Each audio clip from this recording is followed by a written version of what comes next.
Hello, it's me, Punchy and Lottie!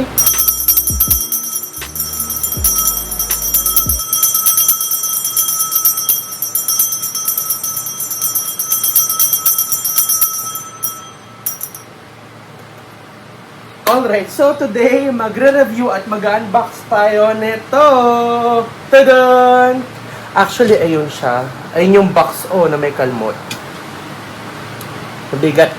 So, mag-unbox at magre-review tayo nitong IKEA Edasen cabinet with doors and drawers. Dark green, 14,999 pesos. So, metal cabinet siya.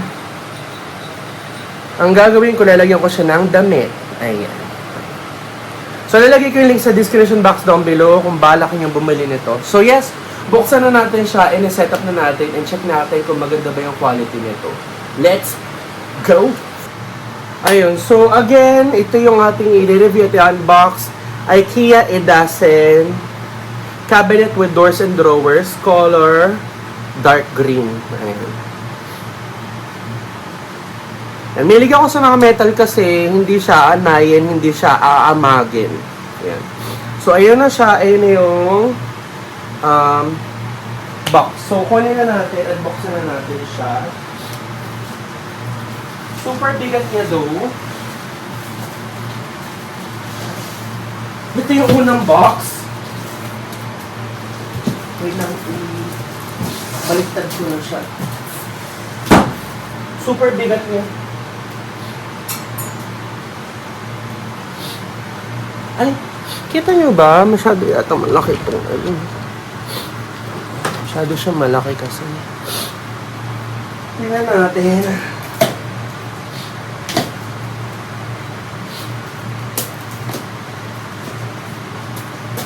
Ito yung ano, binili ko noong 13-month pay because I deserve it.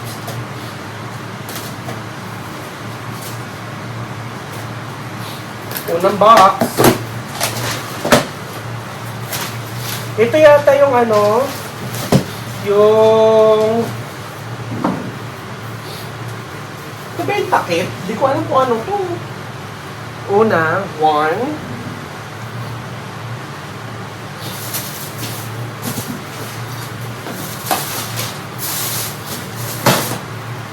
Two.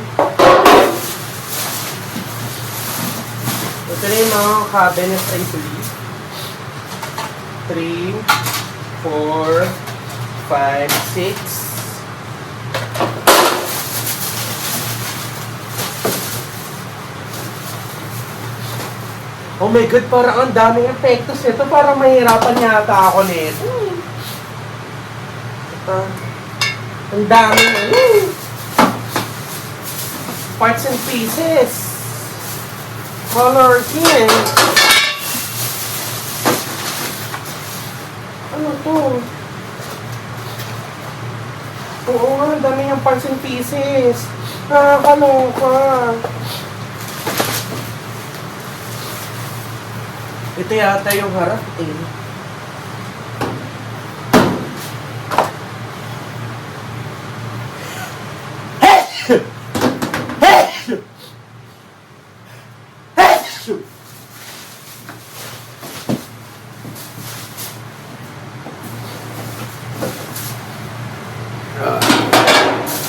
Dami yung parts. Ito yata yung ano, yung rack kasi meron siyang ganun.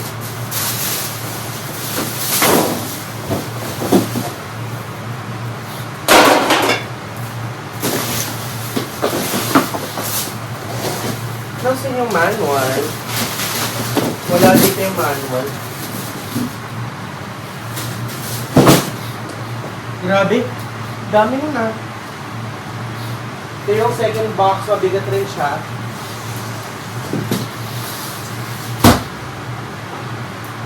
Wow. Wow. Wow. Wow.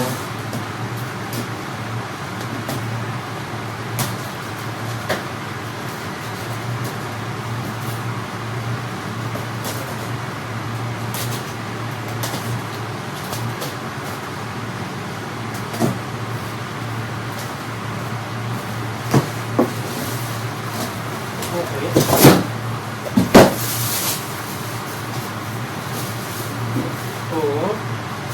One. Two. Ay, ito yung isang harap.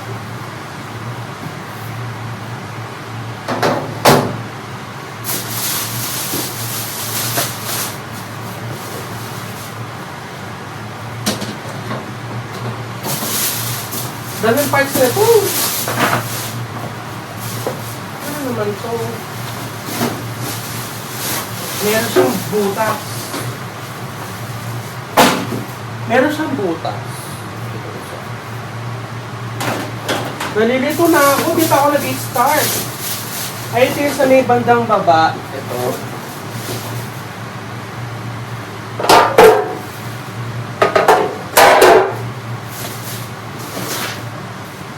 Ang daming parts nito.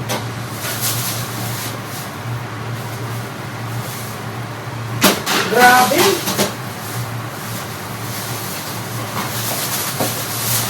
O, ito na yung manual. Grabe.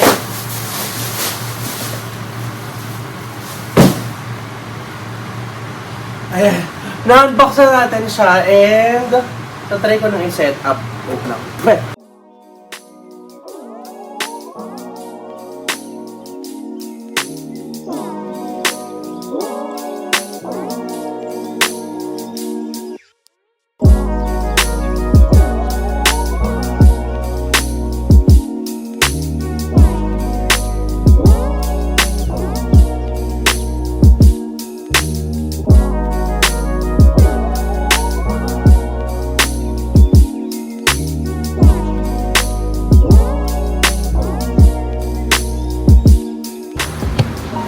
Hello! So, tapos ko na siyang i-set up.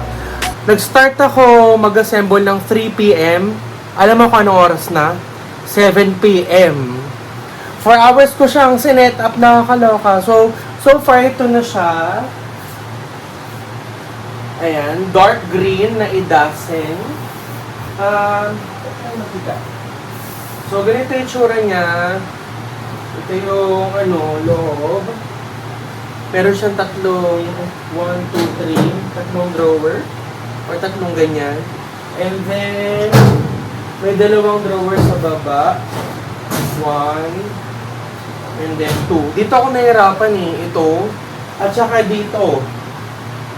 Yung saan. Hirap niya sumakit kamay ko. So far ito siya. Napansin ko lang may gap dito sa gitna. Ayun, meron siyang gap sa gitna. Ba't may gap? Ba't meron siyang gap? Ayan siya. Hindi na ako makita. Kasi ganito yung tsura niya. Ayan, ikot natin. Yung likod niya.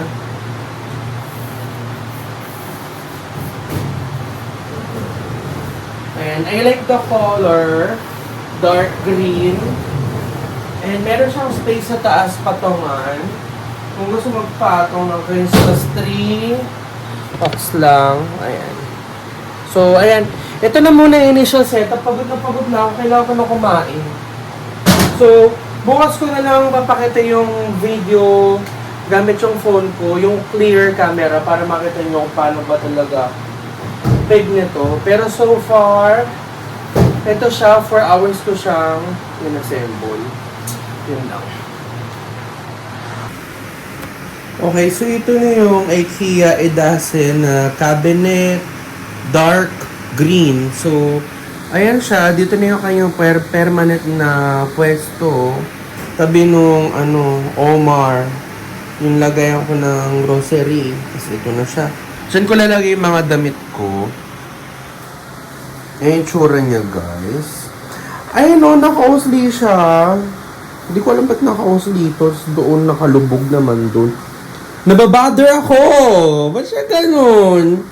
Color key! Tapos sa may taas, nilagay ko dito yung JBL na speakers. And then meron ako dito mga candy, halaman. At cost. Actually, malaki yung space nito ha. Itong patungan, pwede ka maglagay ng mga epektos. Kung anong mang gusto mong ilagay dyan. 1, 2. Dalawang dangkal rin yung lalim nito. 4 na dangkal. And mataas naman siya. Mataas naman siya, honestly. Yeah, ayun yung itsura niya. Ang ganda ng kulay. You cannot deny, pero yun talaga, nakalubog sa nakausli. So, buksan natin dito. Ay, pagka-open mo, dilim. Ang dilim! Ayan, may tatlo siyang ganyan. 1, 2, 3. Malalim rin siya. Dalawang dangkal rin. Malalim siya. Marami kang malalagay. Diyan ko lalagay mga damit ko. And then here, ayan, soft close naman siya. In fairness, yeah, soft close siya. Ayan.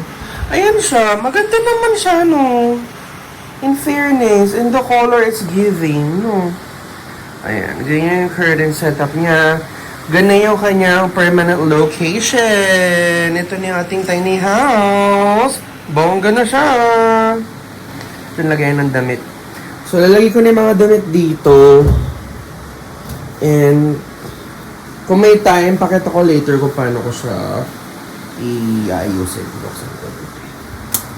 Okay, so okay naman siya. Yeah, it's fine. I love it. Ayun o, diba? Box na siya. Alright, so tapos ko lang ilagay yung mga gamit ko dito sa loob ng IKEA Edasen Dark Green. And as you can see, ito yung sa taas, may JBL, may COS, may halaman, may mga candy, and ito na. Pagbukas mo dito, ayan, sa taas, andito yung mga sandong pambahay, short pambahay.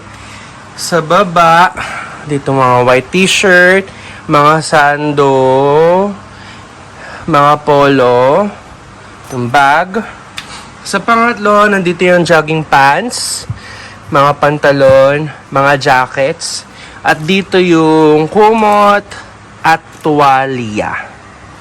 Ayan. So, ayan siya dyan. And,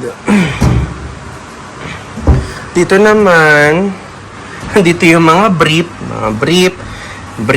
mga medyas. And, dito, mga workout na sando, belt, mga pamunas. Ayan. So, yun lang. Kasya lahat dito ng bahay, ng damit ko pang bahay, tsaka pang alis. In fairness, kasya sa lahat dito. So, lahat ng damit ko, that's it. Ito na lahat ng damit ko pang bahay, tsaka pang alis. Super bongga. I'm expecting na hindi kasya lahat ng pambahay, tsaka pang alis. Pero actually, kasya siya lahat dyan, honestly. Kasama yung tuwalya and mga bedsheet. Ayun. So, okay naman siya. I super love it. Yeah. Perfect itong nabili kong lagayan ko ng damit. Soft close naman siya. Ayun. So far, so good. Love, love, love. Ayan. Ayun. So, tapos ko na yan box at i-review itong IKEA Edasen metal cabinet na dark green. Ito na siya. Ito na yung kanyang final position. And so far, so good. Ang ganda-ganda ng itsura niya talaga. So, nakita ko siya talaga sa personal. Sabi ko, oh my God, this is it. And it's perfect talaga. Ano talaga, it's me. It's my aesthetic talaga. Ganun. So, dito na po tayo akin 13-month pay. Saya-saya. So, yeah. So far, so good. Number 1, metal siya, hindi siya kakalawangin, hindi siya aamagin, hindi siya anayin, pero kakalawangin siya. And then, number 2, matibay siya, mabigat. And then, number 3, medyo ang hirap niyang i-assemble. It took me 4 hours to assemble this, honestly. And worth it naman siya. And number 4, pwede mo siyang, since metal siya, pwede mo siyang lagyan ng mga magnets, mga picture and everything. Ayun yung kasi bala kong gawin. Digitan siya ng mga picture at saka mga anik-anik. And yeah, so far so good. Super ganda talaga ng kanyang aesthetic. So if you're looking for a cabinet, lagayan mo ng anik-anik, mga damit, mga epektus, I think this is good. Pero ang feedback ko lang sa kanya, may gap dito sa gitna. Hindi siya totally closed. May gap siya. And then mostly and then ito nakalubog. Hindi siya flushed. Alam mo, maarte pa naman ako. Sabi ko, ba't di siya flushed? Ba't siya naka-slip? Yun lang naman, yung aking feedback, and I'm super duper happy. So, if you're interested to buy this, I'm gonna put yung link sa description box down below. Itong IKEA Edasen Dark Green Metal Cabinet. Thank you so much guys for watching my vlog, and I love you so